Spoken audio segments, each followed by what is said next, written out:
Little Legends Podcast is a Prediction Esports production. Support us by subscribing to the Prediction Esports Podcast channel on your favorite podcast provider.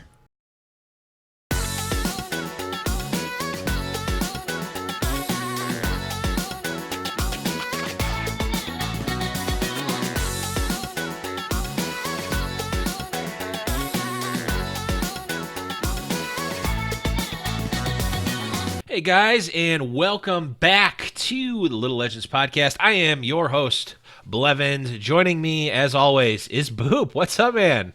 How's it going? It is exciting. It is exciting times. I know, my friend. It is a big deal, right? 10 just happened. We've got a ton to talk about today. We have a lot, so let's jump right into it. Of course, we do have a little bit of housekeeping to go over beforehand, and I'm going to take some time here now to point this out about what we're about to talk about. Got some feedback on some channels saying spent a little bit too much time at the beginning doing some of this stuff. I appreciate the feedback, and we're going to try to, with the exception of this specific message here, tighten it up a little bit, but in terms of us bantering and going off on tangents, that's just going to happen. So deal with it. We're not deal with it, but like if that's not for you, that's okay. There are other really great. Some people like white wine. Some people like red wine. Yeah, and some people like dad jokes and tangents, and we're and we're rosé all day. And we're spiked Kool-Aid.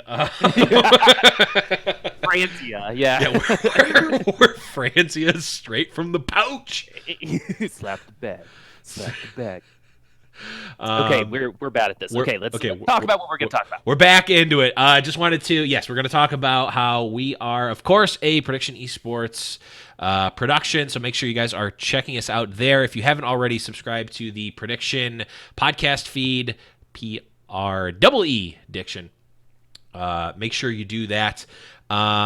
For sure. The other piece here that I wanted to point out is that we have a brand spanking new $10 patron, Boop, over at patreon.com/Little Legends Podcast. The one and only Angry Frog is our newest patron. So thank you so much to Angry Frog. I messaged him right before the show. He didn't get back to me yet because he's probably, living his life and doing actual work.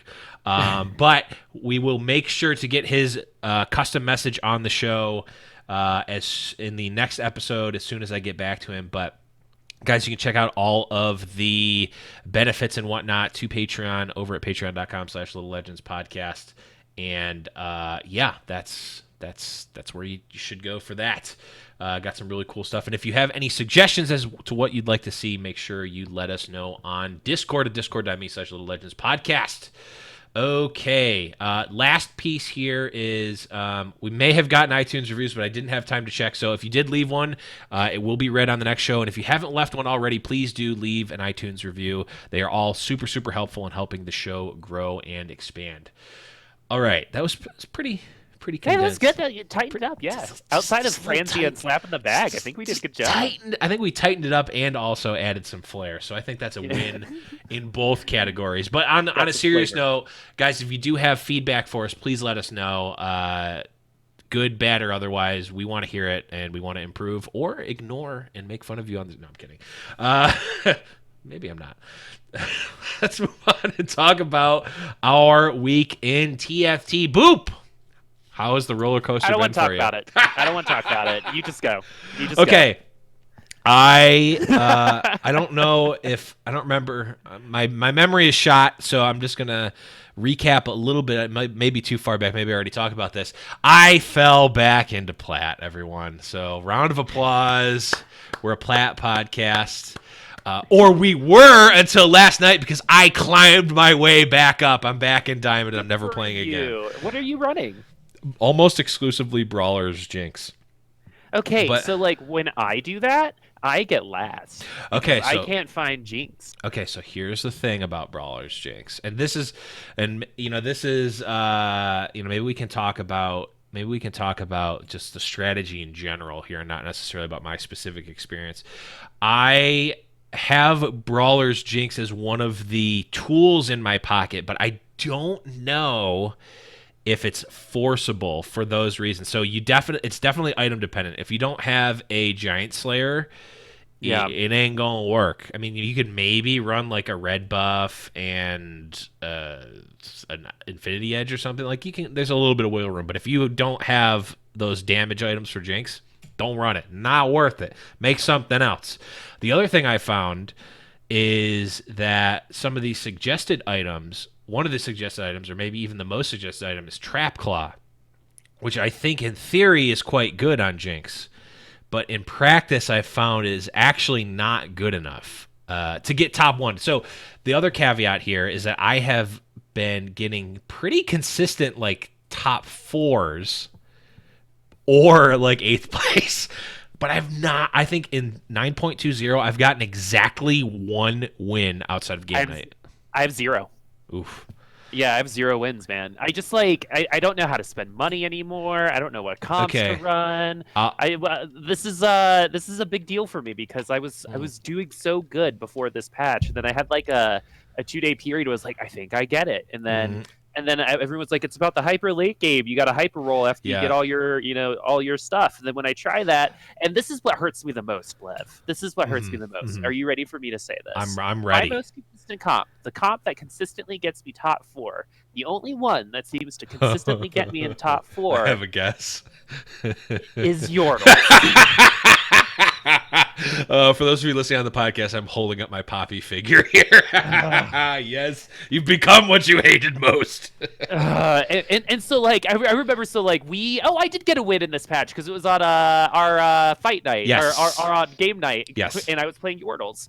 And that's true. I built a Lulu with Phantom Dancer, GA, and what was the other one? Was it Dragon's Shojin's? Claw or something? Well, it was something, but it carried. I remember that being extremely powerful. Yeah, and I got it to level 3, and it totally like carried me through the game. I don't know why I'm not trying to recreate that, but yeah, Yordles are what's bringing me top 4s, and like I just hate playing. I remember playing it at that game, and Kenobi was talking to me the other day, and he was like, "You sounded like you were having the worst time of your life as you were winning that game," and I was like, "Cause I hated myself." Yeah, right.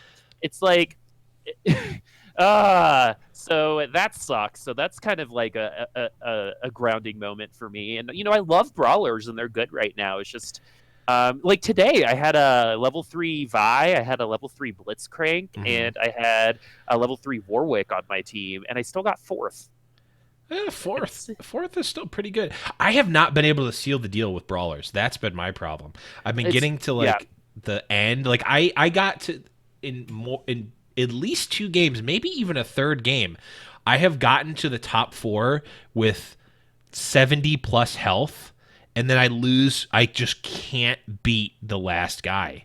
And that's always been the brawler issue, though, right? You gotta hope that the game goes a little quicker because it doesn't have that like Jinx isn't that like late game staying power as Draven is in that Imperial comp that's super popular. Yeah, right now. I think she kind of is. The problem is that you don't have any other support. Like in Draven comps, you usually have a Kale that's like is doing a little bit of damage and also essentially preventing the Jinx from dying. There's nothing actually preventing the Jinx from dying. It's been Karthus and Asol that have been killing me, which is why I think instead if you're going the like investing heavily into brawlers, I think you need to go either a Dragon's Claw or I had another theory that I haven't been able to actually test out is you sell the Jinx, you sell the Lucian, and you pick up a Kai'Sa and a one other Void. That would give you 4 Voids with Kai'Sa too. Yeah. I've seen that around. It's also still not as consistent. Right? Like you need the items. Like my whole thing is like I'm not going brawlers unless I get a ton of brawlers, and also I need to be going like I think it's pretty common that like your item tier lists are sword, then recurve bow, then anything, then like gloves, and then anything else. That's kind of what it seemed like. And if you start with an early sword, if you can get an early Giant Slayer, Like you can pretty consistently go it. The problem is, it's like if there's like 2 other people going brawlers, then you just, I mean, it's the same with any other comp. You're just getting screwed over. But yeah, I got a 2nd place with the really fun Volibear comp, and then I followed it up with a 7th place, so I deleted all my experience. But no, I put a static shiv, and a giant slayer, and a red buff on him. Ooh. Yeah, and it was super cool. If I was able to get him to 3, I actually think I might have won. Nice. But he just like isn't as beefy as he used to be. Yeah. So, but he was killing it, and it was super fun to see like all of like just like the DOT damage, right? Like from red buff, and then the shiv proccing at the same time as ult, right? It was a lot of like AOE damage. It was good for the mid game, really, really good, but not good enough. It's super fun if you guys want to try it at home. Oh, also I learned that Phantom Dancer can stop the crit on Jeweled Gauntlet. Yep, I reminded myself on that because I was watching Kenobi, and he was facing a Karthus 2 with a Jeweled Gauntlet, and his unit kept dodging the crit on it, so he won the round, which I thought was insane. Strong. Yeah, that's pretty sick. But yeah, long story short, I've been doing all right in terms of LP. I've gotten like back up to where I was, not my highest ever, but back up to where I was like 3 weeks ago before, which is, I guess, nice. But yeah, so we definitely have enough about my mediocre, middling diamond, like low diamond performances. Let's talk about some juicy stuff, Boop. You alluded to it earlier. We had League 10 yesterday as of this recording, which, if you've been living under a rock, is the 10-year anniversary of League of Legends. I mean, where do we even start? There's some TFT news, League of Legends news, new games news, which we'll be talking about as well. In terms of TFT, which I guess we'll start with, we'll obviously start and focus on the TFT stuff. We got set 2 dates confirmed. We got set 2, some set 2 information. We got mobile client confirmation and some rough dates. Boop, where do we want to start with this discussion of the League 10 TFT stuff? Well, let's start with the coolest part, and I think the easiest thing to talk about, which is the new characters and synergies. Yeah, and the fact that it's coming out like next month, which is crazy. 2 weeks. So 9. Yeah, and so like, can you believe it's almost next year? By the way, like every time they've been like, we're coming out early next year. I'm like, oh, that's so far away. Oh, wait, no, it isn't. It's sure not. And I also want to brag because on a previous podcast, I think I called about like 3 or 4 of these new characters pretty accurately, which I'm pretty excited about. But yeah, I'm super excited about the new synergies. I'm interested to see. It seems like they're adding a little bit more DOT because poison and fire seem to be going that direction. Yep. And infernal. And and so basically the Rift is going through something. All of League of Legends is going through like an elemental change, right? Yes. And so the Drakes are all elemental as well, and so they're transitioning that into TFT. So there's going to be elements that are going to be on your board, which are going to be the new synergies: poison, fire, mystic, and water. I think were the 4. In actual League, I don't know. No. In TFT, poison, inferno, desert, that's right. And I know summoner's not an origin, I don't think, but that's another one of the things they talk about. And so characters like Annie have been confirmed. Some pictures that they showed Vladimir, Renekton, Nasus. And the other cool thing about it too is they're diving into the skin lines, and this is something that we actually predicted as well. Where TF isn't a pirate in the lore, but he's got a pirate skin. And so in the image that Mort tweeted out, there's an image of Aesol in his fire skin, which in my opinion means that he'll probably be a dragon infernal, which sounds super cool, and means that there's hundreds upon hundreds of possibilities now that they can work through. Yeah. Thousands upon thousands of options. I mean, that does pose its own challenges, right? As I'm looking at this, Syndra's on here, Thresh is on here, Vlad's on here. Annie and Lux have been confirmed as well. So it seems like set 2 is going to be quite different than the current set that we have, with a little bit of what we currently have sprinkled in, because I see Vayne on here, which we already have. I see Volibear. Yeah. That might be the new Volibear. And right. We don't know just yet, but the new Volibear just got an update today. They say they have art for him. Maybe this might not be that iteration, but again, when champions get reworked, then we might have different versions of them in TFT, which is super exciting.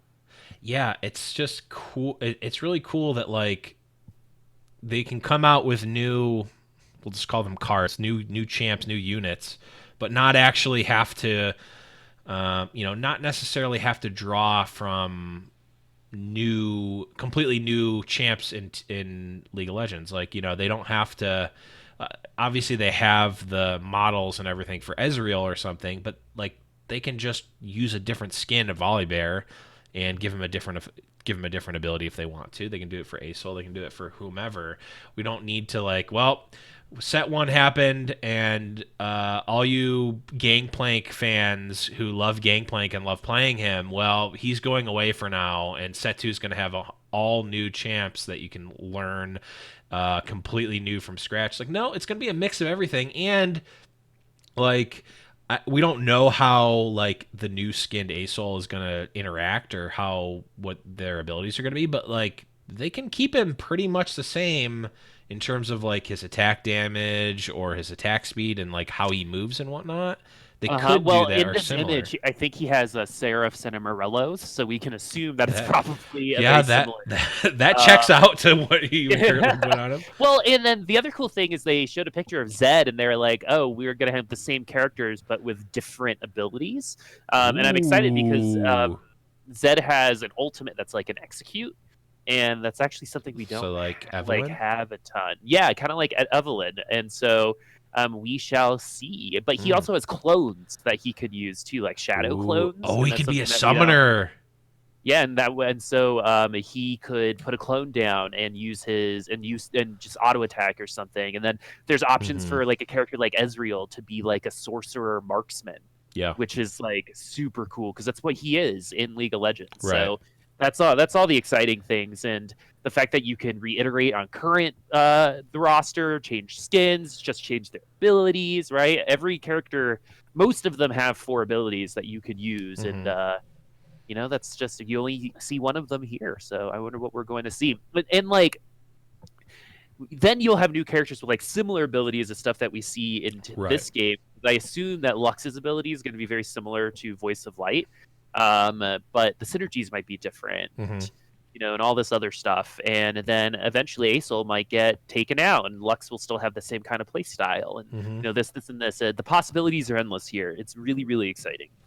Yeah, and one other thing Mort said, we'll actually talk about this. Travis Gafford actually had an interview with Riot Maple and Mort, which actually took place a week or plus ago, but was released today. And in that interview, they talked about Mort is actually going to be putting out a blog post, which he actually mentions here as well, next week, about all the things that they learned designing set 1. I think we'll probably hear about Phantom, we'll hear about Dragon, we'll hear about Hextech. Really, I think those are probably the 3 biggest synergies that people are in Demon, I guess, at some point. So Demon now feels pretty good, but overall Demon's these just don't feel good. So I think we'll probably see more of proactively being proactive about denying or being proactively good rather than reactively denying things. It's the difference between, I'm just going to make my thing stronger rather than making you discard stuff. I'm going to give your team more things rather than taking things away from your opponents. That's really, even though one might be stronger than the other, it's the psychological thing that matters a lot. So as we mentioned, Mort did put out a tweet here that is kind of a recap of the known info. So set 2 is going to be called Rise of the Elements, as you alluded to, Boop. It is in the vein of the big League of Legends season that's coming up, and it being elements themed. PBE Set 2 is going to go on PBE October 22nd, which is a week from yesterday as of this recording, which is insane, right? Is that? Yeah, we're getting this on PBE in 1 week, less than a week, right? Which is insane. So by this time next episode, we'll be talking about Set 2 and what it looks like on PBE. We'll probably get a little preview, I would imagine. The dev blog is going to be going up next week as well. Beta season of Ranked ends at the end of 9.21. So is that this week? No, next week. Next after the maybe well, no. It goes live. No. We got some more time. I've lost track of time because this week was weird, with Riot 10, and then there are going to be ranked rewards coming, but they haven't been announced yet. TFT Mobile announced with crossplay in early 2020. So let's talk a little bit about mobile, Boop. I mean, that's pretty exciting. Oh man, I know. We can finally play TFT while we poop, my friends. Finally. That is something that all of us log poopers have dreamed of, right? All of us thinkers are the porcelain throners, right? We've all been waiting for this moment. Unfortunately, it's hard at work to have an excuse to poop for about 30 to 45 minutes. True. But what I was saying last night with Workhorse and some of the Heroes Hearth crew was, in your morning routine, you can start by playing while you poop, and then since most of us have waterproof iPhones and Pixels and stuff like that we can transition into the shower, and by the end of the game, morning routine will be over. If you're good at multitasking. It's something that I've done in the past, and I hope those of you, if you enjoy a shower beer, you're going to enjoy a little bit of shower TFT as well. Yeah, that's true. And when you lose, you can shed a shower tear. It's going to be it's going to be great. I mean, just really exciting. Even just from the sheer numbers. I mean, we know just from following the gaming industry for as long as we have, like adding a mobile client just rakes in players. And if you're a mobile player listening to this in the future and you've joined from mobile, welcome. We welcome you from the past. Future mobile overlords. But I'm certainly going to be playing a lot on mobile. It's just so accessible. It's so easy, and our phones are so great. It's just, as long as the experience isn't appreciably different, it's gonna be big for me. But the big thing want to cover and kind of go over before the break here is this Travis Gafford interview with Riot Maple and Mort. I will throw the link in the description for you guys if you have not seen it.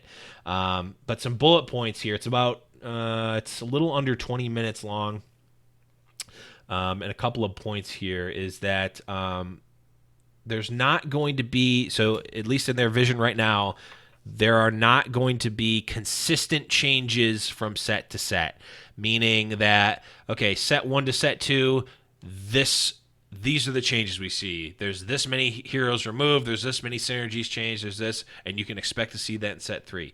That's not the case. It could be different. They're obviously very iterative. They can learn and change things. Maybe they just want to do it differently. Maybe they want to reveal it differently. So don't lock and load these changes from set 1 to set 2 as what we're going to see forever.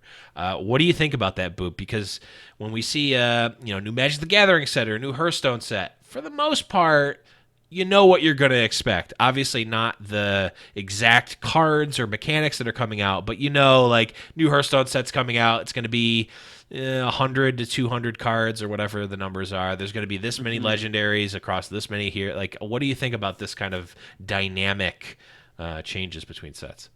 Right now I like it. Right, it might scare some people because like the factor's not going to be there, but what this does is it takes it gives bumpers to the developers, but they're not like tied down to anything. Sure. Right, like they can decide that the game's in a healthy state right now. If we change too much about it, then it would just be a different game, and maybe that's what they want, and then they could do that if they want to. But if not, then they can do that if they want to.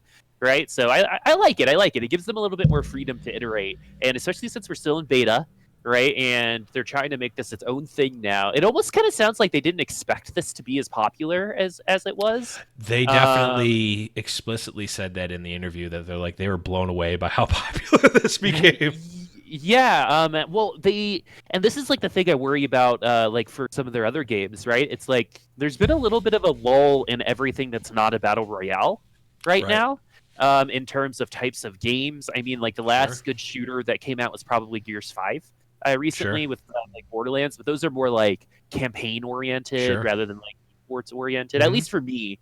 I know there's some esports around it in Gears, but this is something that like they're trying to, now that they have to make it its own thing, right? Along with the fact that they were developing a card game as well, which we'll talk about after the break. But this allows them to make it, their own thing and not have the expectation to constantly iterate. And I think that was one of the problems with Hearthstone is every set needed something new. We had Jades in this set, and then we had Magnetic in this set. Those were all very, very hit and miss, right? Quests versus Death Knights, right? Like, not all of those were great. And same thing with this. Not all of these changes are going to be favorable for all of us, but if they're not committing to, we're going to have 3 new synergies every set, right? Then they're not going to. Then power creep might not be a thing. As soon as it could be. Yeah, that's a huge thing for me for TFT specifically is like you said, power creep. Power creep is inherent for a couple of reasons. One, like people just like powerful things, right? You want to play the game and you want to play with the most powerful stuff, right? Well, from the business side, it's like, yeah, well, we can if we make these cards a little bit stronger than the last ones, maybe we'll hit our numbers here and sell, X million packs or whatever. Which like is literally just a decision that has to be made from, Magic the Gathering, from Hearthstone. I mean, there's reasons that it's not just a coincidence. It's not like the designers are like, well, let's just start making things more powerful. If in a perfect world, the designer probably wants to have the most balanced game possible, or maybe the most fun game, which I think a lot of time is balanced. For something like TFT, like they don't need to sell packs. There's no packs. There's nothing that we can buy, at least right now, and I'm imagining that it's going to stay this way. There's nothing that we can buy that makes the actual gameplay different. They don't need to make more powerful champs to sell more packs. That's just not how it works, right? So like they can have things more powerful. They can make things less powerful. They can tweak things and not like you can't tweak things to the extent that you can. You can't tweak things in Hearthstone or in Magic the Gathering to the same extent that you can in TFT because we haven't spent our money and time buying the champions in TFT, right? If just imagine this, if in Hearthstone you spend, let's just say $100, which is probably a lot for most people, $100 on a new set, you buy all these cards, you make your decks, and every single week your cards get changed, and it's like, well, I just spent all this money crafting these cards, and now they're bad. I need to buy these new ones now? It's like, think about it. If it was like that for TFT, it's like, I gotta buy Nars now, and then Nar gets nerfed. It's like, I gotta buy, I gotta buy Jinxes now? That was a big thing, I think, with Hearthstone, was they've had a couple sets recently where only a couple cards made it into, like, the meta decks, right? And so you buy a bunch of packs, right? You buy, like, the $50 thing for 50 packs, right? And you're paying $50 to look for, like, 6 cards. Right. And that doesn't feel good, right? And opening packs is awesome, right? I think everyone loves. We get to do it every single round, and we can press a button to open another pack. Exactly. I remember when I first played, I was like, man, that's definitely scratching that pack open an itch, right? Might as well just have the foil in front of me. But I think it's really important to understand that because we haven't paid for this, because there is no classic set right now, right? That they're a lot more open and free to do what they want. And opinions matter, and balancing this and this, and power creep is a thing, right? Because there's a point in League of Legends where there's a character Zac, and the summoner spell Flash was and Ezreal were the only ones that had standard blinks or jumps or gap closers, right? More than that, but eventually, as more of those characters came in, it almost was like, okay, now these characters need some type of mobility spell in order to be meta, right? And that's like, or I think in a lot of other games, stealth is something that's like one of the first like power creepy things that happens. I mean, it happened in Overwatch with Sombra, right? Like, they've had to balance the game around Sombra a couple times, not recently, but like when she first came out, she was either awful or broken, right? And that's the kind of stuff that happens. But the way that they're doing it here is really awesome because they're not going to be tied down to any of that, right? If they want to change it, let's change it. If they like it, let's keep it going until like it gets super stale and it's obviously bad, right? I like it. I think it's all a great idea. I think I support that decision. Yeah, it's definitely good. And even though they're like kind of a pseudo card game, and I think a lot of card players think of it in terms of its strategy, considered a card game. In a lot of good ways, it's not. So that's just huge pluses for TFT in general. Okay, another point here from the interview. With the new sets, we're going to have the same sort of rules in terms of like you can only, the leveling will work the same. These weren't specific examples, but in my mind, the leveling will work the same. You're going to be putting your units in. They're going to be attacking each other. You're going to be trying to kill your opponent. That the sort of core rule set of the game is not changing, but there might be some different ones in there to mix it up. That's a quote from Mort in the interview. So, I mean, I don't even know what that could necessarily mean. I mean, I'm like, it could be anything. If we take what they're doing with the Summoner's Rift map in regular League of Legends, like, these guys and gals are going for it, man. Right. And it's like something that a lot of us have wanted from a company for a really long time. And just judging from like the internet response for a lot of this stuff, like, it seems like people were pretty we're pretty feeling great about this. Pretty fun loving about that. Yeah. I caught myself. Fuck, crying out loud. But like people are pretty stoked about everything. And and the crazy thing is like, I remember we were talking about it, and then like at the end we were like, oh yeah, there's also going to be like an MMO dungeon crawler thing, right? Yeah. Like that's going to be taken out. And if you take all of the obvious effort that they put into all of these things and the way that they announced it, like the way that they did Riot 10 was super cool with all the edits. It moves so slowly. I think it was a good idea to have it be like a package and not be live. Like, all of it just went really, really well. And if they're going to change League of Legends, a game that people have played this way for such a very long time, right? I mean, in the history of League of Legends, outside of, like, some jungle changes, like, these kinds of changes don't happen, like, that much. Like, adding those little tunnels in top and bottom lane are huge. Adding the elementals, like, is enormous. Like, we've never had that kind of RNG in the map of League of Legends. Like, every game is going to be different because of that. And if they take those qualities and obvious like design decisions that they're going for regular League and put it here, like, I mean, we might see a board that's bigger, or we might see the directions of the hexes change, or we might see, those are the types of things that they could do, right? Or maybe halfway through the game, the top 4 have to do something else, right? Ooh, and that would probably be really weird, but the idea is very cool to think about. Yeah, like maybe there's some type of like variable change that happens as people get eliminated, or as you get eliminated. We already have neutral rounds. They could do other things. Maybe you can bet on other people to win, or maybe there's going to be teams just like in Underlords, right? Which would be really cool.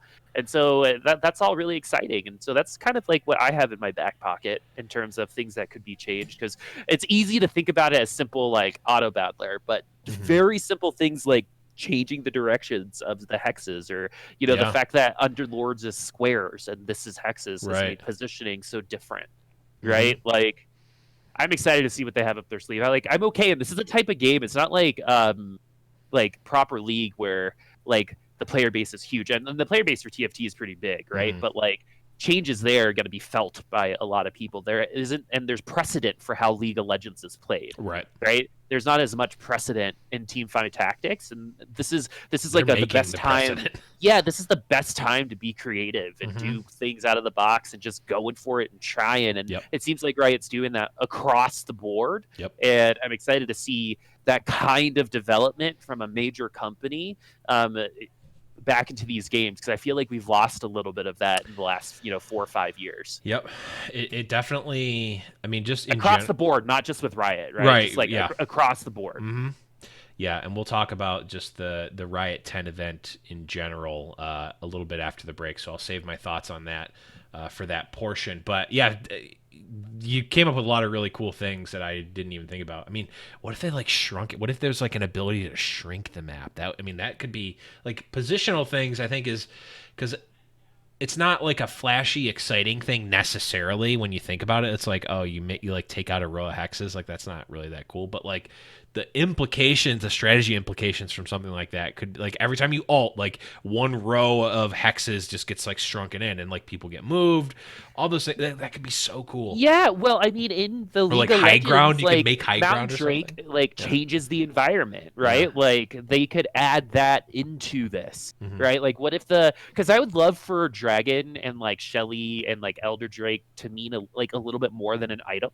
In TFT 2, and they could take what they're doing in regular League of Legends and put it there and put it here as well. Maybe Cloud Drake can also, like, if you beat the Cloud Drake, you'll for the next 5 rounds you'll get movement speed, right? And that only affects the top 4, and so they're gonna have a totally different experience. I don't know. Now that is a really cool idea, where it's like, because you're right, like the end NPCs are just like, yeah, you get a completed item, which is like, in a lot of ways, this is just worse than the previous rounds, almost exclusively.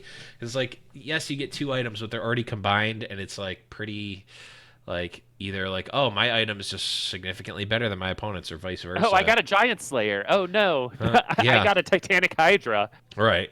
But yeah, like maybe like a team buff or something like that. I mean, that could be really cool. Yeah, or there's 4 elementals. Maybe like the top 4 get their own elemental buff that interact with each other and help with your team comps, right? Yeah. I don't know. I think that's the type of stuff I hope they're thinking about. And I'm sure they are, based off of like how this other stuff went, because this is like the most creative I have felt Riot like. And most passionate, I feel like I felt from a big company in a very long time, whether that be like Ubisoft or any of the or anything from Microsoft and these other AAA studios. Now that Riot Games gets to put the S on the end of their name for real, right? Like, and actually mean it. And I can guarantee you, like, the people working there are probably like super motivated right now because of how well it went yesterday. And it felt like a massive success. Yeah, I'm ready for a game that's not a battle royale to be the next big thing, and hopefully Riot is able to do that. I mean, if you think about it, TFT is kind of like an 8-person battle royale, but I don't want to ruin that for you. Well, no, it's the same thing, right? Like, that my statement still stands true, right? Like, I can't wait for a game that's not a battle royale to be the next big thing, because I kind of miss it. I think we've gotten a little bit too far into that trend, and I think this is game changing, right? Not just for Riot, but for the industry. Game right? Changing. We got BlizzCon coming up, and they better up their game. There better be something cool. Going to be, because they're going through their own things right now. And Riot took a pretty direct pot shot at them that I think went. That was pretty amazing. That was a critical hit headshot. But yeah, like, I can go on forever about this, but I think industry-wise it's awesome, Riot-wise it's awesome, and I'm really excited to be a part of this community for a little while longer, because we've also got diversity now, right? We've got other games to choose from, not just TFT, and maybe this means that they can finally fix the client too, because they have to make a new client to host all these games, and hopefully that's on their list as well.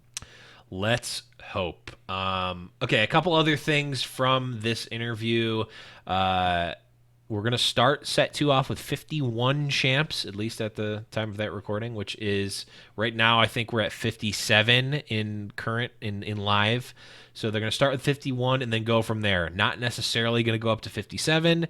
Might be more. Mort said might be less. It's not set in stone. Also not set in stone the cadence of releasing the champs. We're not necessarily going to get a big chunk of hex text like we did last time. That's cool. That's cool. That's better. Yeah.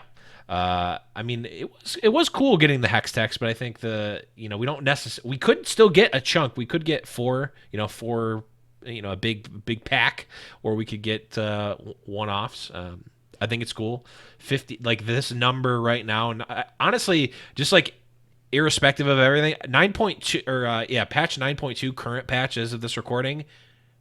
Even though I'm not like doing super, super well, it feels really good. It feels like a good patch. It feels like I can play a bunch of different things. I can build different items. I can go. There doesn't feel to be a really oppressive. Yeah, comp. if you go to tier lists, there are like 6 S+ tiers right now. I mean synergies and stuff like that. Yeah. So I can't play it, but other people. I'm not even playing it that well, but I'm having fun playing it. I'm playing Yordles a lot, so. So it must be a great comp, or it must be a great patch. So really, really happy with that number of champs and the ability to go even above potentially is kind of cool. So we did talk about Summoner, Poison, Desert, Inferno. What's of the things that were announced or even just teased in the picture? What's your favorite new aspect about Set 2? New aspect. I think it's new synergy, or which one specifically? I'm really excited for Poison. I love damage over time for some reason. So like Infernal will be really cool. And I love Kog'Maw, and I'm trying to like think of like other people that could be Poison related, like Urgot maybe, or Urgot. Or someone, because I just love that aesthetic. I loved Poison Pokemon, and so like I like there's nothing better than like there's nothing better than beating someone with your Metapod or Kakuna. Right. And like Beedrill has always been up there for one of my favorites. So I'm excited for that specifically if we're talking about synergies. In terms of characters, Lux was the first character I ever fell in love with in League of Legends. Nice. So Lux and Leona were my first mains, and they're both going to hopefully be in that next set. Leona, I think, is a solid character just in general for this kind of game. So maybe they'll all come together. But yeah, that's what I'm excited about. What about you, man? One thing I want to note, Lux was I think the last champ that was released before I rage quit the first time out of TFT, just to give you some reference, or not TFT, not You're TFT, boomer, of League of Legends. Yes, I'm boomer player confirmed. For me, I think it's Summoner. I just like, even in auto chess, like I liked the like Venomancer type of yeah, me too. I love I like creating the little minions. Even though Elise isn't the most powerful unit, I like playing Elise, like creating more units. I like getting to that critical mass, especially ones that, like, because like Elise like creates her spiders and that's it. I want to be able to like put a I don't know an example. Like I'm just gonna say Heimerdinger. If Heimerdinger's alt is like create a little turret, and you can keep doing that, like every time he hits his ult, he creates another turret or something. That would be really cool for me, because like you can put a Shojin, like I just want to be able to, even if it's not good or it's very unlikely, I want to be able to like put a bunch of Shojins or just keep loading them up with Seraphs and just like get like 1,000 turrets on the board. That's like one of my favorite things to do. Like I loved one of the things that I didn't like as much about Dota Auto Chess is like you can only put like one item or whatever on the champ, on the hero or whatever, and you can't get to those like really, I can't like overcommit to a unit and have it do insane things. It's like I can make them a little bit more powerful. Yeah. But like you can do insane things with like Rage Blade and Shojins. Like that combination alone is just like, ooh, I can really start making some cool summoner stuff. So that's gonna be really cool for me.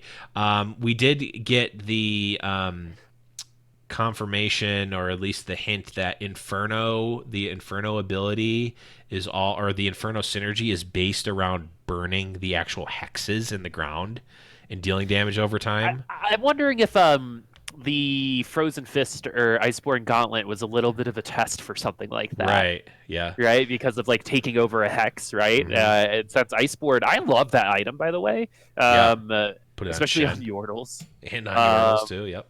Yeah, there was actually a game where I got to build 4 on my Yordles team.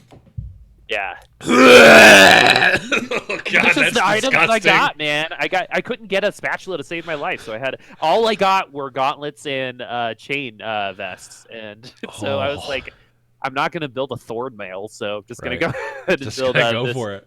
Yeah, exactly. Add even more dodge. But oh man, I'm excited, man. It's gonna all be on the PBE here soon too. So close. I hope that the plebs like me who are just TFT players can get PBE access somehow, because I really want to be able to play it. Okay, last couple of things from this article before we go into the break. The biggest thing I believe is this here that I was really kind of not worried about, but like it would have made me less excited about the mobile version. Their philosophy, the design philosophy going into making the mobile versus the PC client is that they're going to be equal. There's not going to be a competitive advantage, at least from their design, between using your mobile versus using PC. Travis asked the specific question of like, well, we see some really like high APM required skills happening at high levels. You see these like weird like moving your units around at the last second. Mort said, at the highest levels, maybe there's some optimization that would be better on a PC and using shortcuts. But in general, using PC versus using mobile is going to be on an equal footing. And they specifically mentioned the carousel, which I could imagine being really tough if you're using the current iteration of the carousel on mobile. That could be really frustrating, but really glad to hear that like they're addressing it of like it's not just going to be a scuffed version of the PC game. It's going to be equal in as many ways as possible. Yeah. I mean, you don't really want to design a game for the top 0.4%. Right. So, and while they might be vocal in their thing, in their complaints, in the end, they'll just adjust. Exactly. And they'll probably just play on their computers anyway. Exactly. And so, yeah, this is good. You want those to be even. Yeah, when Hearthstone first came out with its mobile client, I played a lot of my games on my iPad. I actually was playing in one of their early tournaments on my iPad, and it was great. Like the mobile client for Hearthstone, really good. I'm hoping that TFT can do that. So, yes, 8/22. Not 8/22, 10/22. So in 6 days from this recording, we're going to be getting it on PBE, and then set 2 comes out on 9 and 9.22, which is two patches from now. So very exciting stuff. Any other notes before we go into the break here, Boop, on set 2 or this interview or anything? No, I think we covered it all. I'm really excited, and I'm excited to talk after the break because we're doing a little something new. So stay tuned. Yes, stay tuned, guys. We will be right back. If you want another way to support the show, head over to patreon.com/Little Legends Podcast and become a patron today. We've got all sorts of goals and tiers available, and we're open to suggestions as to what the other tiers should be. We'll be putting exclusive content. Videos, and other things on the Patreon, as well as giving you early looks at projects that we're working on. Head over to patreon.com/Little Legends Podcast right now. Welcome back, everyone. We are here on Little Legends Podcast. Thank you for sticking around after the break here, and we're going to be doing a little bit of a different segment here. So, Boop, why don't you tell us about it? Yeah. Since we don't have like patch notes to go over, we talked about Riot 10. And a lot of us are feeling good about it. So I thought that we could be a little philosophical about some of the things we talked about in the second side. Get a little bit more. Yeah, get a little bit more wrinkle brained for the future. And so the segment's going to be called Opinion Pieces, where this is just us talking about our feelings about how this is going to be going. Some thoughts that we had after the announcement, after like the luster of how exciting things were. There are definitely some questions that arose that caused some worry and caused some even more excitement. So I thought it would be a good way to kind of chat with Blev and the overall community about what we're thinking about the future of TFT in general. So this is Opinion Pieces, and we'll start with a toughie, my friend. Are you ready? I am ready, but before we start, you sparked my brain is already getting a little bit wrinkled. Why don't you guys join the conversation here too? We're going to talk about a couple of topics, but let's continue the discussion in Discord, discord.me/Little Legends Podcast. If you're not already in there, throw it right in the general channel, idea. And we'll continue the conversation in Discord, because I think these are higher concepts that we should flesh out and talk about in the Discord there as well. So yes, I'm ready for this first one, Boop. Lay it on me. Okay, we're all excited for Legends of Runeterra, right? True. It's something that was announced at the Riot 10. It's a new card game. Yes. I think the first thing I said was, I can't wait to cast the shit out of this game, right? Yes. And I love card games. I was so excited when it came out, but then I thought, why am I playing TFT right now? Who is streaming TFT right now, right? Outside of Skara, right? It's former Hearthstone pros, former card game people. And basically my question is do you think Legends of Runeterra will cannibalize some of TFT's player base, because a lot of the same people came here because Hearthstone wasn't tickling their fancy as what they wanted, and now that there's an actual card game to play, what's going to happen? That's a really great question that I didn't think about at all before this, so I'm glad that we're having this conversation. Here's the skinny, at least from my perspective as a former degenerate competitive Magic the Gathering player, a spike, if you will, for those of you who are familiar with the different types of Magic the Gathering players. I guess I'll give a really brief overview of it. There's Spike, Timmy, Johnny, and Vorthos. Vorthos is someone who is very into the lore and cares more about the lore, the art of a game in general. That's absolutely the opposite of me. I will play the game and the cards if they're blank and just have the text written on them. Timmy is the type of player who just wants to play really big, cool things. Think in TFT, it would be someone who, like, I really want to make a really powerful volley bear. I want to make the biggest volley bear that does a billion damage and does crazy things. Johnny is more of the like intricate combo player that wants to like set up an elaborate. Wants to do a lot of really elaborate, complicated things that end up in a really cool, fantastic finish. I'm not sure if there's a really great parallel in TFT, but I'm thinking like if you really wanted to like set up the long game of like, I'm going to save all my spatulas, get 10 units, and then go Imperial Nobles, where I got Voltron assembled. It's happening. I'm Imperial Nobles, or like I'm going to that sort of thing. Spike is the tournament player who doesn't care about how they win. They just care about winning. He's the spawn camper. He's the spawn camper. If it's good, they don't care what they're doing, and that was kind of me, at least in a lot of ways, for a long time. And a lot of players that we see at the top, that's how they are. A lot of competitive players are spikes at heart because the tendencies of wanting to win help you win. If you want to win, you're going to win more than someone who doesn't care that much about winning. And I think competitive players are going to be drawn towards what has the better prize support, what has the better tournament support, what gives them the best opportunity to be a competitive player.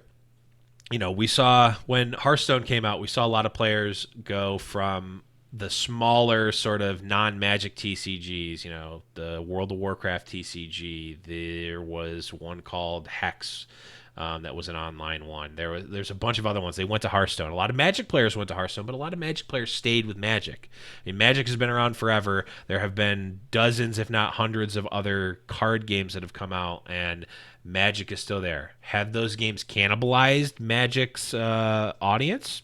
Sure, but have because Magic does what it does so well, it has strengthened itself over the years and has it has helped bolster it. Now, so okay, let me counterpoint you real quick. Yes. Right. So the difference between TFT though, right, is we're in a very unique situation because TFT doesn't have a competitive atmosphere, right? It is much easier to develop prizing in competition with a card game just in general, right? Because we've had it for so long. So like knowing that kind of information, it might be a bit harder for TFT to hold on to those competitive players because there isn't quite a competitive scene just yet.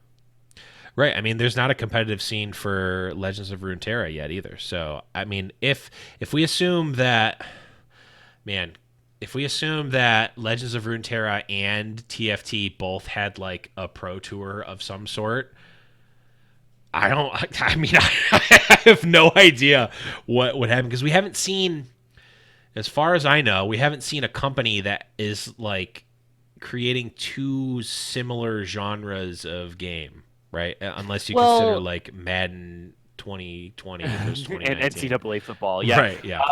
Or like NBA Jam. Exactly. But the other thing that is very interesting in this conversation, and I'm not speaking like in terms of like what I actually feel just yet, but the other thing that I think about is the fact that in games like Hearthstone or Battle Royales, people got to develop themselves as streamers, right? And become famous through that. Sure. Right? That hasn't really quite happened for TFT because the people who stream TFT that we know about are the Scars and the Dogs. Right. There hasn't really been anyone who is like a TFT streamer, right? I'm sure they're sprinkled around. Maybe they have like 100 views or more, but I'm not personally familiar with them, so this could be all moot point if they're there. And if you are one of those streamers like Sphinx Boy, I want to hear about you, and I want to watch to help out. But that's the other worry I have in this particular situation, right? Is the people who are streaming and keeping TFT popular right now aren't necessarily tied to that anymore because one, it's the same company, and two, they all came from card games. We might be able to keep a Skara or like a Becca, because they were League players, or Tabs is another good example of that. Wicked, those people, but we might lose a dog, Hafu, Toast, because what they've always been most familiar with is card games, right? And so that's the thing that, out of everything yesterday, that's the thing that I was most worried about. Would like a little bit more information on just in general. Yeah, I mean, I think the Hearthstone, it's hard, tough. Right? This is not even. It's not even just like. It's not even necessarily specific to this, to Riot Games and to TFT and Legend of Runeterra. It's just the nature of streamers and streaming and competitive gamers is that, well, okay, so here's the other thing too. Are we talking about the player base at its core? Are we talking about the competitive player base? Or are we talking about the streamers? Because I think all three of those things are different. I think when you look at someone like Dog walks a pretty fine line of being like, he's one of well, I don't even remember the last time Hafu competed in like tournaments or whatnot. Maybe I just didn't follow her as closely as I did some of the other players. But like Dog was, and still is, as far as I can tell, like a competitive player who will play in tournaments and is also a top streamer. I feel like that's pretty rare because like someone like Disguised Toast, like he might play in like the initial tournaments or whatever, but like Disguised Toast isn't going to, the Hearthstone Grand Prix in whatever country trying to grind the points for Grandmaster or whatever. Like Dog did that. Disguised Toast isn't playing in like the finals at BlizzCon or whatever for Hearthstone. Even like he's not playing Hearthstone now anyway. But you get what I'm saying. Like he's not a tournament grinder. He is a streamer that plays the game. Dog is I think one of the few scenarios where like he is a top streamer. That also is a top competitive player. A lot of players are one or the other. They can be a really good player and also have a stream that's pretty successful, but they're not at the Disguised Toast or Dog level for the most part. Yeah, and how does that pertain to the player base here? Yeah, that's a great question. I think if you're a casual player, like you will, I think the gameplay is obviously very different.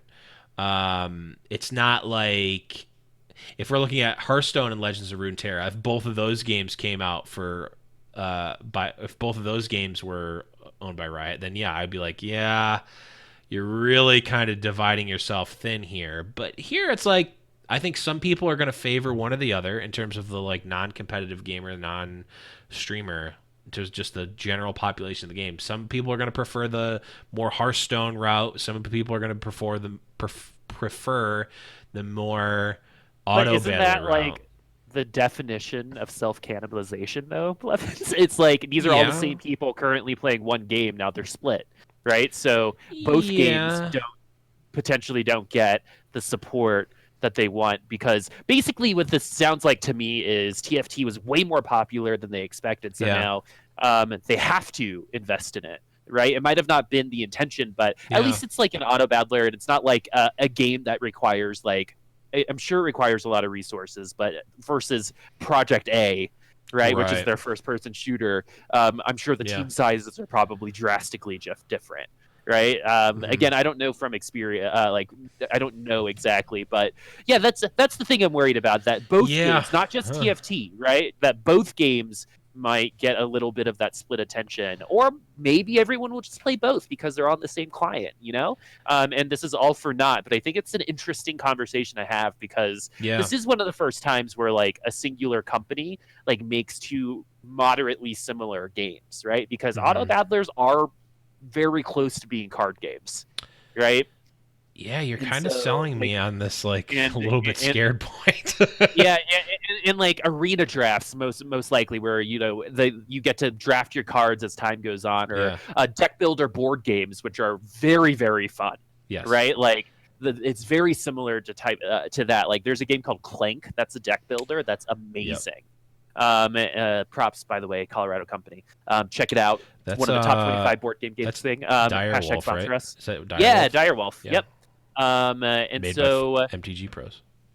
Oh yeah. So like that's a deck builder, and that's very similar to what we do in TFT. And now that there's a card game, you got to support both. But I might like TFT more than the card game, which I probably will based on like who I know I am. Yeah. But now, like the good thing is if like, and now we can start talking about the positives, because we talked about the negatives a lot, and this is why I wanted to get philosophical and talk about one thing first. Now, when you think about it, the good things that come out of this is, hey, I might be super tilty on Runeterra right now. I'm just gonna go play TFT real quick. Yeah. Right? Or, oh man, TFT is like not doing it for me today. I'm just gonna go play Legends of Runeterra, because if you're a streamer, the thing that you don't have to worry about is the fact that the audience will watch both of those. That is right? true. You don't have to, like, if you switch, like if someone starts with a game like Apex and then Overwatch, you're going to lose some people, right? But with this, you might not. And so everything that we talked about with streamers earlier might not matter, because they can just play both, and they'll play this one day and this another day, and their viewers won't care that much because your audience is the same. And so yeah, there's definitely two sides of this. It's not all bad. Yeah, it's definitely not all bad. In fact, it might just, well, I think that there's definitely room for caution. I err towards optimism because, I don't know, I'm probably dumb or something. But I think, having people like both games, like, I've just found in, doing podcasts and liking a variety of different games, like the more games you like, the less you play of each of those games, right? That's just inherent. Well, and sorry to interrupt, but like I think there is some precedent here because of the fighting game community. Yeah. Because there's Tekken, Street Fighter, Skullgirls, Marvel vs. Capcom. Yeah. They're all fighting games, right? That are just a little bit different from Sonic each Fox other. and Justin Wong win them all, no matter what. Yeah, like Mortal Kombat, right? And so they all play all of those, right? Sonic Fox plays and enters all of those tournaments. Why not these? Like for the same thing with card game players. Like even though this part of esports hasn't experienced something like that, right? They kind of have with Dog, and Hafu and all these other people. Yeah. Maybe competing in, or Kibler is a great example, right? Competing in, MTG and then becoming Hearthstone. It's just the unfortunate thing about all of that is none of that happened at the same time, right? Maybe the access wasn't the same because like Mortal Kombat and Street Fighter can come out in the same year, so you compete in both. Same thing with like Injustice, and while the newest game will have more people, everyone's still competing in the same things, right? And so there is like precedent in FGC for this exact situation. Maybe not the same company, but we don't know. So it's not like we could talk about the negatives. It's way easier to talk about negatives for this kind of stuff, but there's some good stuff here in general, and I'm sure that if you play Legends of Runeterra, you're gonna play TFT at some point if you've never played it, right? Because I will be. Yeah, exactly, and definitely vice versa, right? So we might get more TFT players because some people might not like Legends of Runeterra, but they might like TFT. But Legends of Runeterra is kind of like the gateway towards the other stuff, because all of this is a gateway towards proper League of Legends in general, right? True.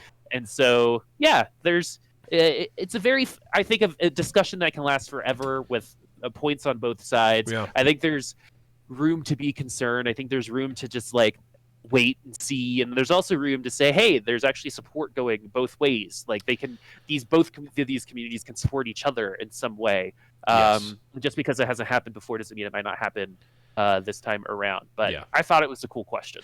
It is a very cool question, actually, and I think I have at least somewhat formulated thought now. And this is what I'll end my part on. This is, I feel like it's like Riot is becoming the local game store for you. You go in, maybe I'm a Magic player, and I play my tournaments on Saturdays, I draft on Fridays, whatever.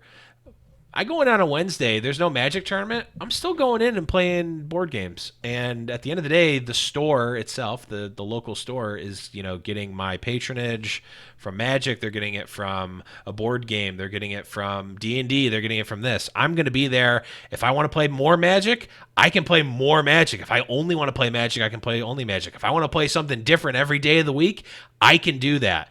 And if I'm a competitive player, maybe I need to focus on one thing or the other, but that's okay. A lot of the times the competitive players don't pay the bills for these companies. It is what it is. The casual person that plays EDH, that goes in and buys a case every single set release, is paying the bills and keeping the lights on for those stores, not the tournament grinder who, between their friends, own every card and are trading and never spending $1. Like, I was not paying the bills for these places. It was the person that comes in, never wins a tournament. And I think that's going to be the same for a lot of these. Like, it's the casual player that pays the bills and is going to be the overall success metric for a lot of these, for something like Riot. There is like another. I'm pulling the statistic. 60% of all statistics are made up.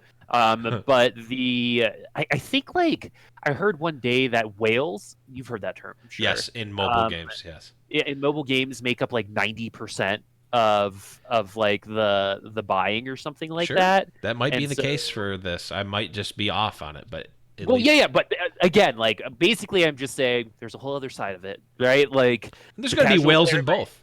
Yeah, exactly. And so we'll see what does the casual player might be less willing to spend money in other circumstances, but because TFT is going to be free, there's probably going to be a way to buy cards in Legends of Runeterra, right? We'll see, because that's the other thing about TFT. It'll be a little bit more. You get to play the whole game right away, right? As opposed to Runeterra, where you still have to grind and get those cards and unlock packs and stuff like that. So there's definitely things both ways. But again, very, very interesting question. Are you ready for the next one? Okay. Yes, I sure am. Okay, so something that we didn't get to hear anything about is competitive TFT moving forward. We didn't get the spectator mode, which we know that they're working on, but there was no announcement on it. Yeah. We got it like a TFT competitive announcement for 2020 like a month ago or something like that. Not too long ago, but nothing really more. And so, what did you want to hear based off of that, or lack of information on the competitive scene? Because it'll be tough to keep going if we don't get that spectator mode, right? It'll be tough to make it good outside of something like Twitch Rivals, because you need like a serious crew to run a TFT tournament, right? Because not only do you need a producer who knows what they're doing, right, that can switch scenes and is engaged the whole time. Shout out to right? Jules. Shout outs, by the way. One of the best I've ever worked with. And I've worked with a lot of producers. The other thing about it is you also have to get 8 people to agree to be streamed. And you have to get casters who don't have access to them in game to be able to switch between their point of views. Right. That's a thing that casters can learn, and that's fine, but it can definitely be easier. But there's definitely some concerns about competitive TFT in the future. What do you need in order to feel confident about that type of longevity for yourself outside of spectate mode? Yeah, I mean, if they want to have organic tournaments, then they need to give us something to do it. Even just like a custom lobby that we can do, or like a tournament client that we can do. That, I mean, it would have spectators in it, but if they had like a format of like, okay, we're gonna have 8 players in this tournament, or maybe we'll have 32 players or any number of players, and like these are the lobbies you play, and those lobbies will play like a regular game, and the results will automatically be put in, like a tournament organizer type of thing. That would be really cool to have, even if it's a separate client or a separate something. It doesn't need to necessarily be in the game. I don't think that we'll get that. That's probably a little bit too much of an ask, but that's something that I would want on top of the spectator client. Like, we can't, I'm not going to run a tournament myself and stream it without a spectator client, because it is so much work. I know that Heroes Hearth does such a fantastic job, and being on the back end of it as a caster, like, you take it for granted when you're a viewer. Let me tell you, you take what they're doing for granted. And obviously Twitch Rivals does the same thing. They're in the same boat of like, there's a lot of back end infrastructure. It's like, oh, well, why don't you just go to the other stream? It's like, okay, explain to me how you're going to do that in your OBS setup, okay? It doesn't work like that. It's not that easy. So having the ability to do that it's just like such like, I mean, think about how many tournaments do we see streamed right now? We have Heroes Hearth every other week. We have Twitch Rivals every few weeks, maybe. There's not really a set cadence for that. We saw OEL, the OEL Invitational, and is there anything, like, there's tournaments that are being played, but they're not streamed. What else do we see? And like, you can have tournaments, like, you can go on any of your tournament organizer sites and set up your brackets or whatever. But from our perspective, like in casting, how do you break your, how do you get practice doing TFT casting without just like having someone's stream that you're watching and casting over one person's perspective? You can't right now. It's just, you can't do it. So more opportunities, however that is, if it's spectator mode or whatever, like, we need that to be able to get, people in the game. Yeah, definitely. It's definitely not where we want it to be, because even with OEL, right, those things aren't casted, right? They aren't streamed. And I think a big thing in esports, and this is like an unfortunate and a good thing, is casters tend to become more well-known before the players do. Yeah. And so casters become the voice of the game a lot of the time, right? I definitely think that rings true through a lot of communities out there, where there are some players that are out there and, talking and being the face for the game. But in general, I think the casters are carrying a lot of that weight, and we don't have any of that right now. It's all about the players in certain communities Sure. like Heroes Hearth, like keeping it up there, because there aren't that many opportunities, right? And so hopefully those opportunities continue to come through. But even those OEL things, like you just pop into someone's stream and they're like, "I'm playing in a tournament, come watch," Right. right? There's no guidance in what's happening, regardless if it's high level, diamond to grandmaster guidance versus you know what we like to do, which is help the new viewer and Right. speak to that. Like any type of guidance would be good, especially here at the beginning. You need both. And so hopefully there's going to be some more ways to do it, because it is an undertaking to do a teamfight tactics tournament right now if you want it to get streamed with casters, because you need a bunch of different scenes. You need your caster boxes. Yep. You need the ability to see different people. You need a producer, again, who's engaged, who's going to know when to change if you're interested in something. Things that have helped has been on the side who's won and lost to that current game, who's still fighting, Yep. right? There's been some good UI changes to help out, but there's definitely still a long way to go, I think, to make it as easy as possible for it, because there's definitely some streamlining. And again, we're still in beta, and other games like Overwatch and stuff had to do a lot in terms of spectator mode in order to make it good. Like when there was a point in Overwatch, people don't remember this, where if you're watching Contenders or Overwatch, Contenders at the time, because in Overwatch League, this is where they changed it, all the colors were the same. There wasn't a green and a gray team for Contenders, right? Like everyone just looked the same, and you just had to know. And so other games have to go through an iterative process. I would have just liked a little bit more information about what kinds of iterations have been made, other than we're working on it, which I'm sure they are. I'm sure spectate mode is really high on their list, because not just for competitive. Like I want to watch my friends play. Yes. Right. And in order to do like for Ham, for example, I would have loved to be able to like spectate her game and coach her, like when she was first starting. And yeah, so hopefully there's that coming up in the future. Do you have any last thoughts? No, I mean, it would be nice to have gotten like in 2020 the TFT Pro tournament series is this, but that can wait. Like knowing like them saying that it's going to happen in 2020 versus them giving a date is not that much different. So I'm fine with I it. think if they give us a spectate mode, the community will do a lot of the work for them. I know that and I'm sure you as well, Boop, are going to be doing a lot of it anyway. The second that spectator client comes out, I'm running a tournament in the Discord. Just FYI, I'll put up the prize money for it. I don't care.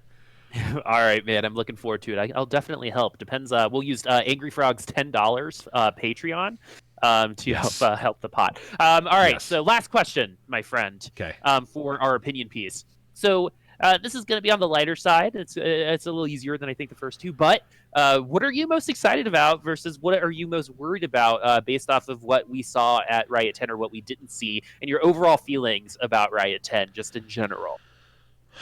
Most excited. I mean, the card player in me is very excited about Legends of Runeterra. I may or may not already have a podcast episode planned and a Twitter made and guests reached out to. But besides that, I mean, I think that just the fact that, and this kind of goes to the presentation overall. We've been getting a lot of, in the past years in video games, we've been getting a lot of like sort of pessimism towards game companies. I mean, remember the whole EA thing with the Star Wars DLCs and like loot boxes and companies getting taken over by bigger entities that don't care about games, and just this like soulless, this like soulless corporate entity persona for game companies that make the biggest and best games that we all love has really kind of overtaken the gaming community in a lot of ways. It's either that or like really, really small indie developers that maybe make gems, but they don't get the support. And maybe I'm just blind because I've been away from Riot for so long and I haven't kept up enough of them. So maybe I just have rose-colored glasses being somewhat new again to Riot. But this presentation really made me feel like they understood what the pulse of the community is. I mean, they took there's definitely an advantage to not being first. if that makes sense. Sure. Right? Like, oh yeah. This is something that I think Blizzard Entertainment kind of like perfected about like 10 years ago, which is they would see something, right, and be like, you know what, we'll wait a year and then we'll make the same game, but change a bunch of the stuff to make it better. We'll put the Blizzard polish on it.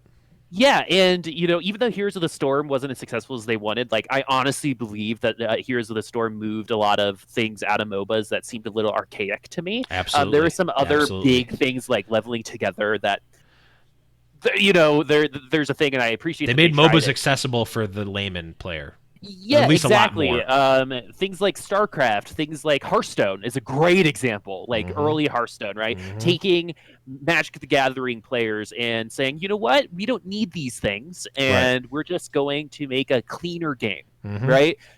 With less of this and more of this. And it'll be successful. And it was. Hearthstone, I think, was the highest grossing game for Blizzard for a couple years. Wow. Because of microtransactions, one. And number two, like Hearthstone was like a very, very popular game for a good amount of time.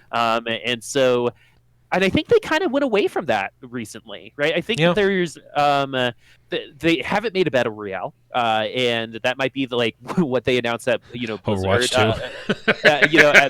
BlizzCon, right? But for this, I feel like Riot did it this time, right? Like especially in the first-person shooter realm. And now that we're talking generally about Riot 10 in this, like they've gotten to see the mistakes, right? They've gotten to see what happened to, what's currently happening to what some people feel like is bad in Overwatch right now, right? Because the way that Project A looked, even though it's an alpha, like I don't think like particle effects and shielding are gonna ever really be an issue in this game. It seems super streamlined, right? It looked like CS:GO, but you also could fly.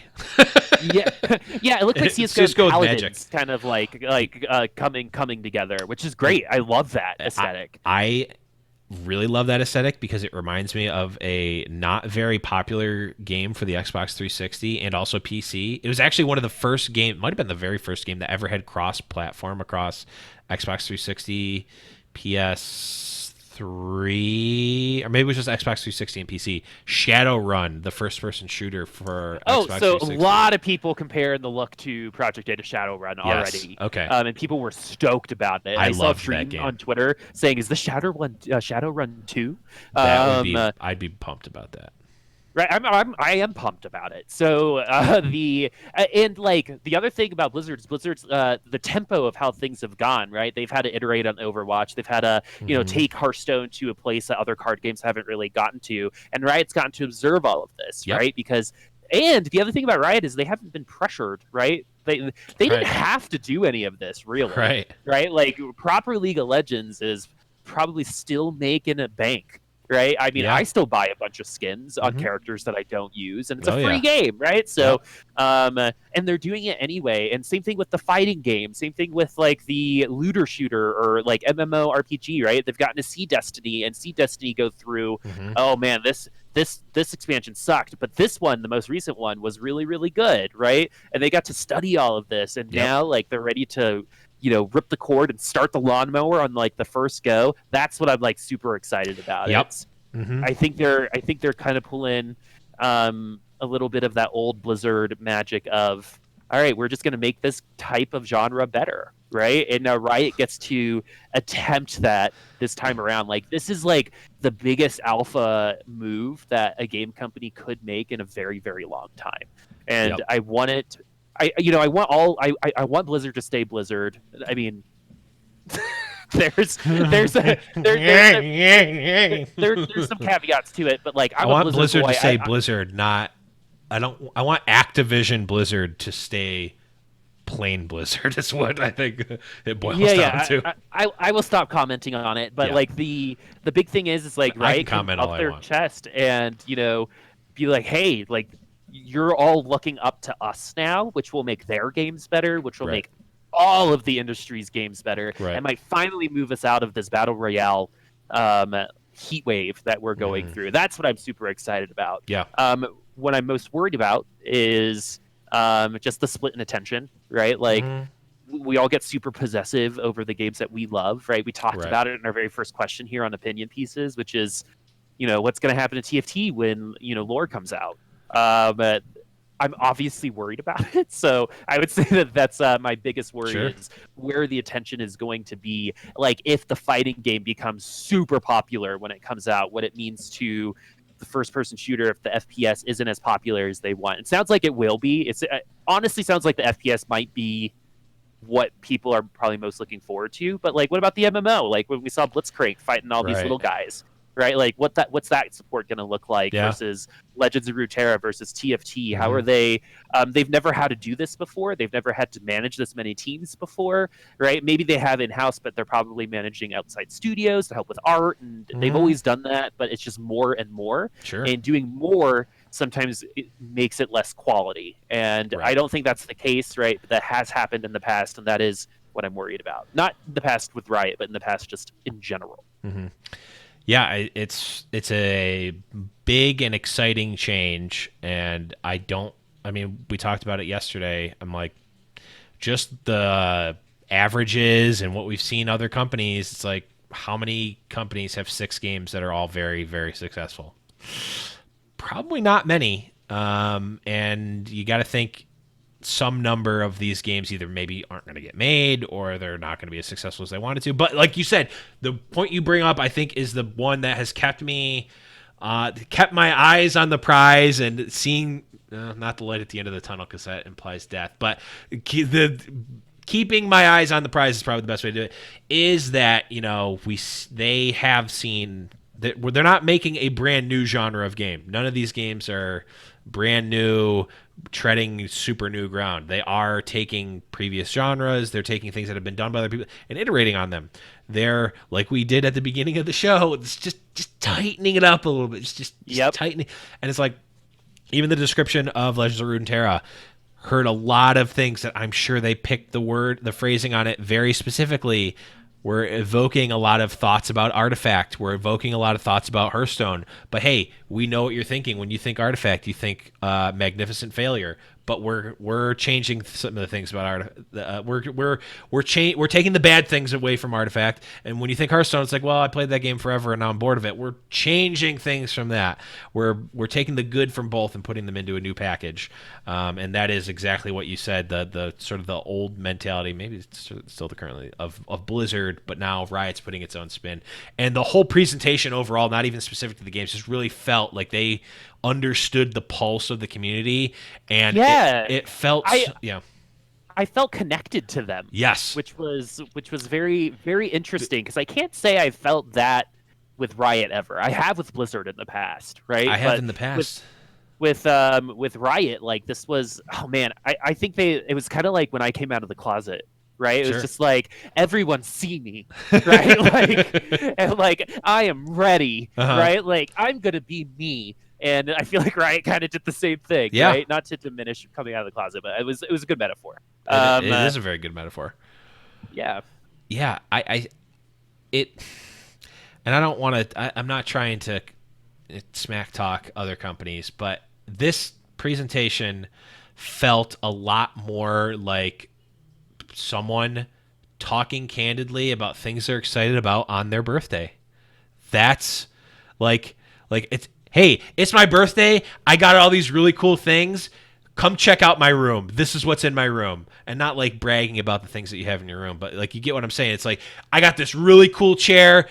It's going to be awesome. You guys can sit in it. You guys can play. Hey, I got this new system. Guys, let's play this new system. It's awesome. Versus like, going up on a stage and being like, the Q3 reports show that a new card game actually makes sense this quarter, so we're going to and like a lot of companies, and I'm not trying to point any out, even though you might know what I'm talking about, feel like robots on stage and talk and like are like doing the like old like 90s Microsoft and 90s and early 2000s Apple like presentation of like, this is what our market research shows that an Overwatch 2 would be this. Our market research shows that Grand Theft Auto 17 should be this. It's like, I don't feel connected to that. This I felt connected to, and I felt really good about it. Even as someone who has been away from Riot specifically for so long. I think they nailed it, to be completely honest absolutely. with you. Like, I honestly believe, I think they nailed it. Even like the fact that you think about, right? I just thought of the fact that I can listen to all of the music now. And like, I was a music major, and the music that they created has always connected with me. There are certain login screens for certain characters that I loved, right? That I've always been like, man, I don't really remember what that sounds like. And you can listen to like scuffed versions on YouTube or even their versions on YouTube, but it's like to have them all on a playlist and like get to pick out your favorites now. Like, even that's cool. The esports manager is going to be awesome. I used to play Dynasty mode and Madden and NCAA. I hope that's actually a game. I hope that's right. A game. Like, I like. There's so much other stuff that like just felt so good, and like, here, just have the music. Right? Like, here, like, we know our music is super popular. I can listen to Rise on Spotify right now, but now I can choose, any loading screen that I want. I think Pike's loading screen was super cool. Yeah. And so like, I'm very, very excited for even the small stuff that they announced. Like, I honestly believe that they nailed it. We can be worried about stuff, right? Like, that's cool. Like, especially after like the luster, comes off. But in the end, this is like, it went so well, in my opinion. They should be celebrating. They should feel good about it. And I'm a stickler. So I feel like if I'm impressed, you should be impressed. But no, I'm a stickler for these things. I look for the faults in the stuff because I've given a lot of presentations, and I've lived in this world for a very long time, and I know when people BS in me, and I didn't really feel that at all. And I felt really connected to this company for the first time in a very, very long time, and I'm really excited for the future. I'm going to play literally every one of those games. I'm gonna and I'm sure we're gonna have to buy some of those games, right? Not all of them are gonna be like TFT. Like, I'll buy a I used to buy Super Nintendo cartridges back in the day. Yeah, man, blowing in the cartridges. I didn't buy them. My parents did, but I went to Blockbuster and rented them. So overall, even though we talked about some worries, even though we talked about some other things like competitive that we wanted more of, it's kind of like, okay, I kind of feel like even when we talk about it now, it's like, all right, it's Thanksgiving, but we didn't have the pie that I wanted, right? Right. Yeah, I only ate 3 pounds of turkey, but I wanted the sweet potatoes too. Yeah, exactly. Why weren't there sweet potatoes here? Yeah. And even though there was like cranberry sauce and stuffing and blah blah blah, right? Yeah. Like, it definitely falls into that, and that just goes to show how good it was. And so I was stoked. I'm stoked for that fighting game, man. I'm stoked for that MMO. I'm stoked for that first-person shooter. And I'm going to try to learn how to cast all of them. And that's the other thing. It's just like, after Overwatch, in like the world of casting, there isn't a ton of opportunity outside like the mobile space. Because like, once a game kind of gets their casters, it seems like they're there for a while. Sure. And this is a whole group of games who are up and coming casters and players who might not be tapped into Overwatch or Apex or Fortnite right now, that might have missed the wave on the first go around, get to try to catch this one. And that's really, really exciting too. Absolutely. Very, very exciting. And, I had no reason to really be this excited for it. I had no real vested interest in Riot besides this show. I hadn't played League in a very long time. I had blah, blah, blah. I've explained this. So, like, me being excited by this, I mean, I didn't even really care necessarily about some of the specific stuff.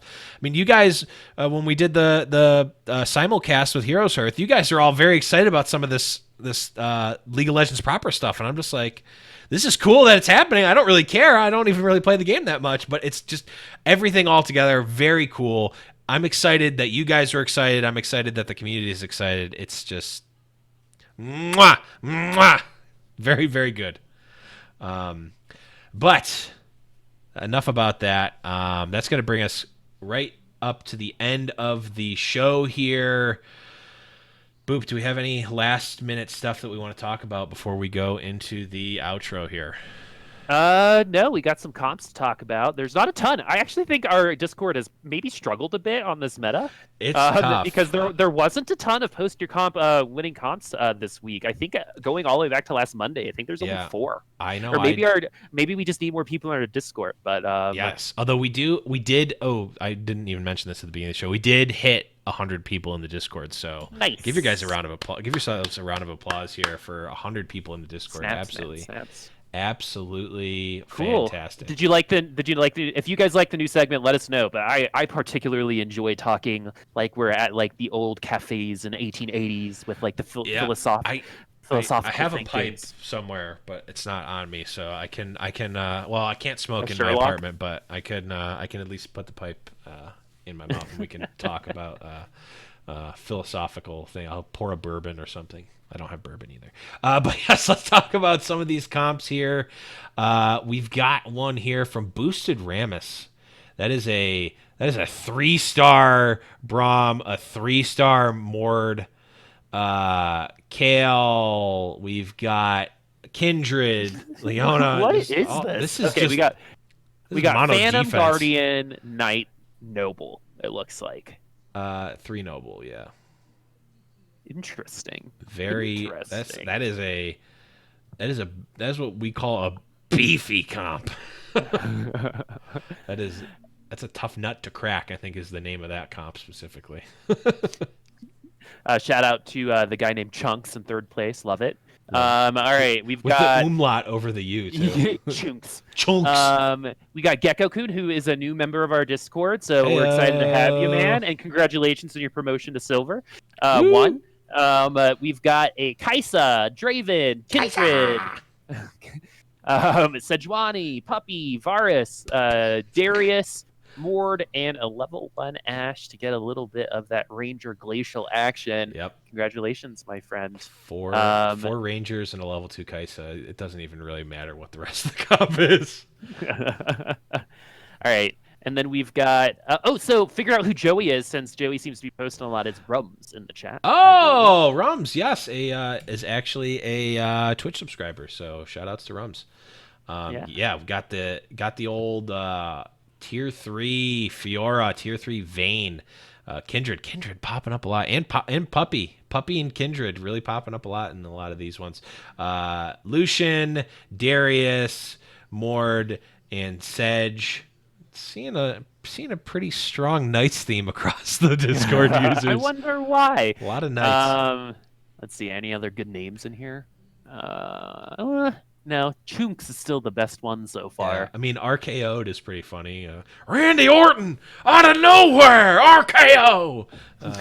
Anyone and then here's the last one. We got A-Rock rocking 4 3-star units. Got a 3-star Darius, a 3-star Fiora, 3-star Garen, 3-star Vayne, and then a 2-star Draven, 2-star Leona, and a 2-star Braum. So we got some Guardians, we got some Imperials, another odd comp. Yeah. Also worth noting, only 7 units, and 2nd place had 9 units. 3rd place had 10. So really an impressively powerful comp. You don't always need to get up to those high levels if you got the stuff. If you got the sauce. Tightening it up. Just right? Just tighten it up. I think we might have an episode title if I've ever heard one. All right, guys and gals and everything in between. Thank you all for listening to the show. We are the Little Legends Podcast. Boop, before we go, where can we find you on the internet? At Booposaurus Rex, my friends. You can find me at _Blevins on Twitter. You can find the show at Lil Legends Pod on Twitter. You can find Patreon over patreon.com/Little Legends Podcast, discord.me/Little Legends Podcast. And if you search Little Legends Podcast anywhere, we'll probably pop up somewhere. Make sure, guys, if you haven't already, if you're a YouTube listener, if you're a Twitch VOD user, go on to iTunes or your favorite podcast site and search for us on the Prediction feed.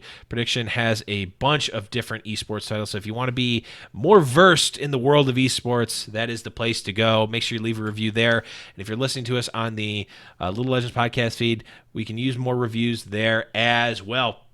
Huge shout-outs to Angry Frog, again, at the $10 Patreon level. Thank you so much there. But that is going to be it for Boop. I am Blevins. We'll see you guys next week as we talk about more TFT. See ya. Goodbye. Bye.